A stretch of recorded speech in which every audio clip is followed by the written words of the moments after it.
이번 시간에는 사람이 귀신을 잘 몰라서 영의 고통을 당하고 산다라는 제목으로 말씀을 전합니다. 귀신을 알고 보면 아무것도 아닌 존재입니다. 성도인 우리보다 권위면에서 한참은 낮은 존재들입니다. 귀신이 보이지 않기 때문에 무사하고 귀신에 당하면서 살아가는 것입니다. 귀신 역사란 말을 듣게 되면 일반적인 성도들은 우선 정신질환자와 같이 미쳐서 거리 헤매거나 폭행을 하며 돌발적이고 충동적인 행동을 함부로 하는 사람으로 생각할 것입니다. 또는 무속인들이 겪는 무병처럼 원인을 알 수 없는 병을 앓는 정도로 생각하는 것이 일반적인 것입니다. 그러나 이렇게 증상이 밖으로 드러나 누구라도 쉽게 귀신이 들렸다고 판단할 수 있을 정도로 심각한 경우는 흔하지 않습니다. 우리는 외적으로 분명히 나타난 이런 증상 이외에 다른 증상에 대해서 별로 아는 바가 없을 것입니다. 왜냐하면 자꾸 관심을 안 가지기 때문에 그래요. 우리는 귀신 역사라는 말 하나뿐이지만 영어로 표현은 두 가지가 있습니다. 즉 일반적으로 많이 사용하는 표현으로 귀신이 들다는 말을 사용합니다. 우리가 일반적으로 알고 있는 귀신 역사 현상을 표현하는 말입니다. 성경에 기록된 거로사 광인의 경우 이런 표현을 합니다. 다음으로 귀신질을 한다라는 표현을 사용하는 경우가 있는데 귀신과 같은 행동을 하는 경우입니다. 즉 귀신과 같은 모습을 그들의 행동에 옮기지만 정신은 온전합니다.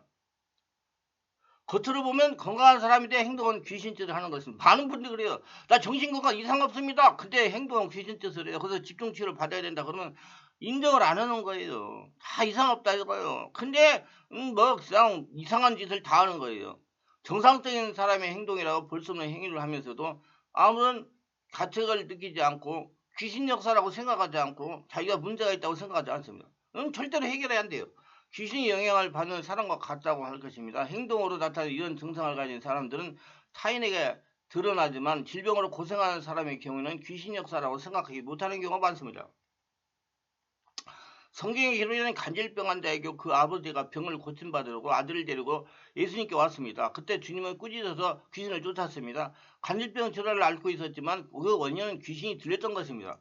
병원에 가면 원인을 밝힐 수 없는 질환의 70% 이상이 귀신 역사라고 생각해도 좋을 정도로 귀신 역사에 의한 질병은 광범위합니다. 끊임없이 고통이 찾아오지만 원인을 알지 못해서 치료하지 못하고 고통을 당하며 살아갑니다. 이와 같은 귀신 역사에 의한 질병은 당사자가 귀신 역사에 관한 지식이 조금만 있으면 관심이 조금만 있으면 알 수가 있습니다. 영을 구약에서는 누아라는 표현을 사용합니다.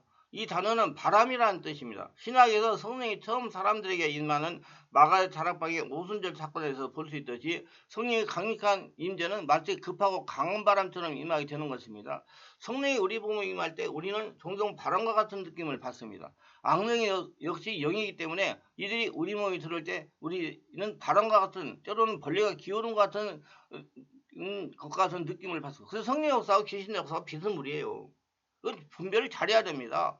어떤 그 다른 종교를 가지고 있다가 17, 8년 가지고 있다가 예수를 개종하는 사람이 저에게 이런 말을 했어요. 목사님, 제가 예수 교회 들어가지고 기도하는 거 보고 놀랐습니다.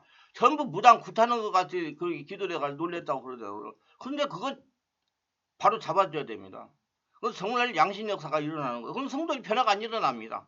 저는 일일이 도다니면서 계속 기도해가지고 그런 역사가 다 없어지고 잠잠에 온전히 성령 역사가 일어나도록 하고 있습니다. 그래야 사람 성도들이 변화가 일어나고 환경에 문제가 없어지고 이웃물 문제가 없어지고 건강하게 행복하게 하늘나라를 누리면서 살아갈 수가 있는 것입니다.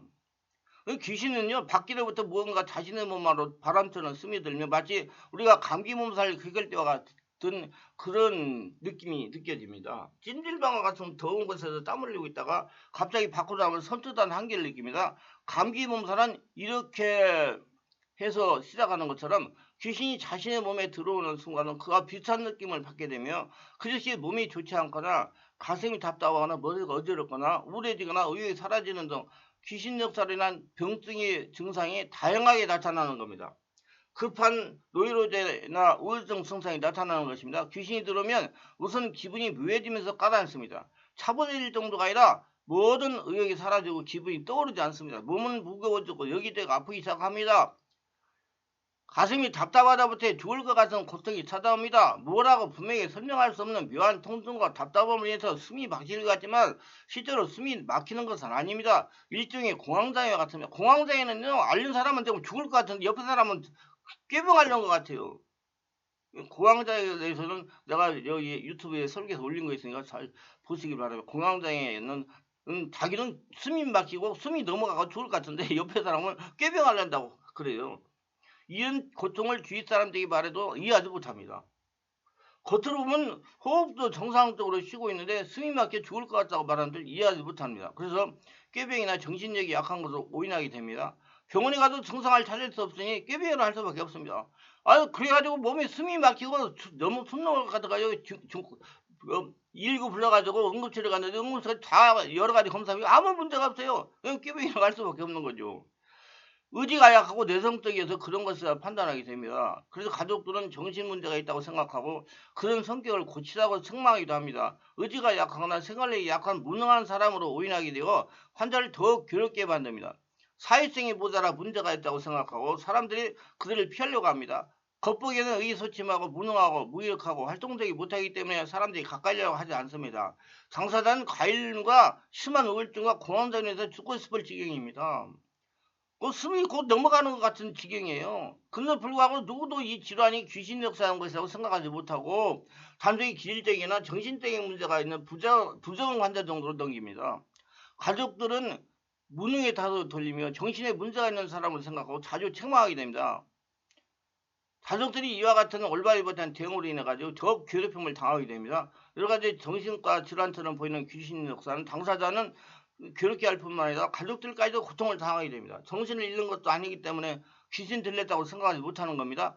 귀신 역사에 대한 지식이 없기 때문에 정신질환으로 살아가는 것입니다. 정신질환은 정신과 약만 디렵다 먹이는 거예요. 그러니까 사람이 축 늘어져가지고 완전히 사람들을 못하는 거. 그렇게 만들어가지고 가만히 있으니까 이제 그런 여러 가지 현상이 안 일어나고 그렇게 자꾸 약을 먹이는 거예요. 근데 여러분 자꾸 약을 먹여가지고 축 늘어뜨리면 사람 사람들 못합니다.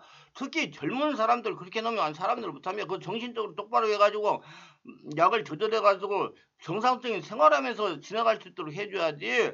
막 갖다가 의사가 처방해준다고 막 아침 저녁으로 먹여놓으면 그렇게 되는 것입니다.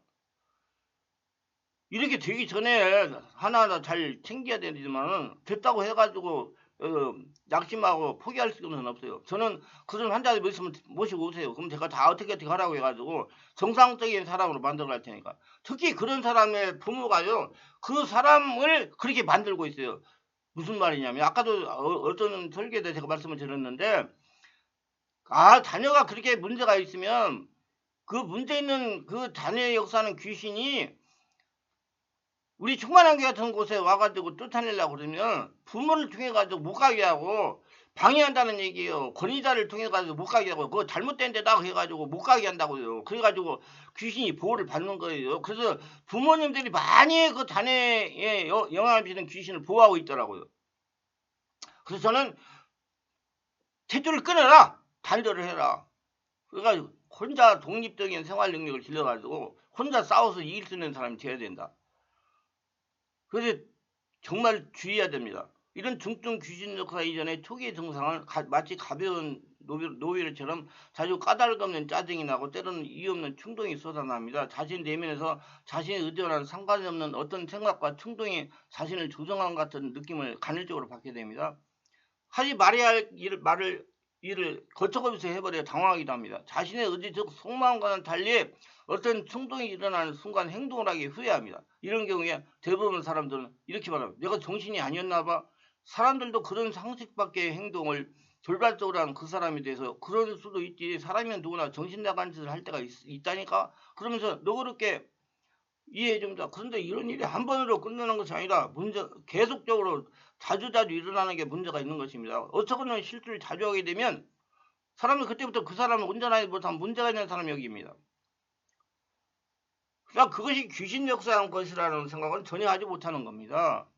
왜냐하면 귀신 역사에 관한 지식이 거의 없기 때문에 그렇습니다. 안 보이기 때문에. 자주 머리가 어지럽고 생각이 떠오르지 않을 정도로 머릿속에 안갯기처럼 불투명하고 혼란스럽습니다. 만성통통으로 늘 시달리며 가슴이 가까워합니다. 때로는 가슴이 쪼여드는 협심증성 같은 통증을 느낍니다. 외수가 헛구리질이 나옵니다. 참을미를 하는 것까지 속이 울렁거리고 머리가 어지럽습니다. 깊은 호흡을 하면 다소 안정이 되지만 또다시 그런 증상이 찾아옵니다. 기절하기나 죽을 것 같은 생각이 들 정도로 가까움함 때문에 다른 생각을 할 수 없게 됩니다. 서서히 자신이 앓고 있는 이 원인 모를 질환에 대해 공포가 더욱 두렵게 만듭니다. 바람처럼 또는 파도처럼 증상의 예주가 밀려들어온 것을 느낍니다. 마치 흉악한 존재가 자신을 위협하려고 서서히 다가오는 것을 느낄 때 오는 공포심, 그렇게 옥조에 드는 두려움에 의해서 정상적인 생활을 할 수 없게 되어갑니다. 저녁에는 잠을 못 잡니다.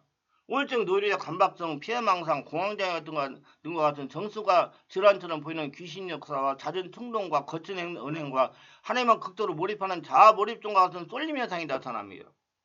사람을 기피하고 소극적으로 변하게 됩니다. 사회와 서서히 단절된 삶으로 나가며 사람을 만나는 것을 두려워하는 대인 공포증과 같은 심리적 현상이 나타납니다. 자신의 정신을 그대로 유지하면서 육신과 마음이 질병으로 고통을 당하는 이와 같은 귀신 역사는 다른 병을 오인하거나 성격에 문제가 있기 때문에 판단하고 오해하기 때문에 귀신을 쫓아내고 세월을 보내어 만성하게 되기 쉽습니다. 적어도 5년 이상 이런 증상으로 시달림 받을 경우 환자는 악습에 의해 물들어 버리게 됩니다. 이런 경우 악습을 끊지 않으면 귀신은 절대로 떠나가지 않습니다. 삶의 의욕에 게임에 빠져 살아가는 중독성 매니아들의 경우에도 역시 귀신 역사가 있습니다. 삶을 돌아보지 않고 오로지 게임에만 빠져 세월을 보냅니다. 이런 사람들을 일본에서 오타큐라고 부르고 미국에서는 긱스라고 표현하며 우리는 요즘 이들을 팽이라고 부릅니다. 정상적인 대화도 되고 생각도 하지만 행동은 정상적이지 않습니다. 병증이라고 할 정도로 한쪽으로 극심하게 쏠리는 이들에게 귀신 역사를 점검해 보아야 됩니다. 말 못하는 고통으로 괴로워한 많은 사람들이 배경에는 귀신 역사가 있습니다. 귀신 역사는 일종의 병입니다. 질병에는 원인이 있고 그 원인을 치유하기 위해서 적당한 약물을 사용해야 됩니다. 귀신 역사의 처방은 성령의 세례받고 성령 충만받아 촉사와 악습을 끊는 것입니다. 절대로 성령 세례 안 받고 성령 충만 받으면 귀신 안 떠나가요. 정신을 잃게 하는 귀신 역사는 성령에서 온몸기들을 오래오래 하는 가운데 명령에 의해서 자꾸자꾸 성령 역사로 해서 쫓아낼 수가 있습니다. 그러나 정상적인 생각과 판단을 할 수 있는 상태의 귀신 역사는 성령으로 치유가 되지 않습니다. 당사자와 귀신 사이에 형성된 신호체계를 허물지 않으면 됩니다. 성도가 우리 사이에 맺은 신호체계는 신앙 고백입니다. 예수님 사랑합니다요. 예수님 나의 주인입니다. 나는 성도입니다. 그 신앙 고백. 그에 따른 신호로 찬양과 기도와 예배, 성령 충만 등이 있습니다. 기도하는 거예요. 우리는 이 신호를 통해서 성령과 지속적인 관계를 유지합니다. 이런 신호를 하지 않으면 성령과 관계는 자꾸자꾸 멀어지다가 끝나는 겁니다. 이와 마찬가지로 자신도 모르게 귀신과 맺은 신호체계는 악습을 끊어야 됩니다. 게임만 몰두하는 경우 다시는 게임을 하지 말아야 돼요. 얼마나 끊어야 되냐고요? 아마도 평생 끊어야 할 것이냐. 귀신 들리는 사람도 어렵지만 죽게 하는 사람들이 여간 어려운 문제가 아닙니다. 반드시 성령의 깊은 임재가 있어야 축사가 가능합니다. 성령의 깊은 임재를 사모하고 성령으로 온몸으로 기도하며 늘 성령으로 충만해야 됩니다. 성도는 귀신에 바르게 깨달아야 됩니다. 귀신이 어떤 상태에서 침입을 하고 어떤 상태에서 도망가는지 밝혀하고 대비해야 됩니다. 그래서 영적인 눈을 열고 성령께서 깨달음 주시는 대로 성경 말씀에 귀신의 역사가 다 나와 있으니까 보시고 영적인 눈을 열어가지고 자신에게 역사는 귀신이 문제를 알고 밝히하고 대처하시기를 바랍니다. 좀 더 빨리 성령 세례받고 성령으로 불로 충만받아 귀신을 속전속결 죽게 하기 원하시면 충만한 교회에서 매주 월화 금토일 10시부터 12시까지 하고 있는 온몸 집중 치유기도에 참석하시면 성령 강력한 불로 세례받고 충만받고 온몸에 쌓인 독소를 배치고 상처 스테를 치유하고 귀신을 쫓아내고 평안한 삶을 살 수가 있습니다. 기도합니다. 오늘 또 저의 설교를 끝까지 들어주신 분들 축복하시옵소서. 특별하게 구독, 좋아요, 알림 설정 하시는 분들을 축복하시고 은혜를 충만하시고 영안을 열으셔가지고 귀신 역사를 바라려고 귀신들을 쫓아내면 건강하고 행복하게 100살까지 살도록 도와주시옵소서. 예수님의 이름으로 기도합니다. 아멘.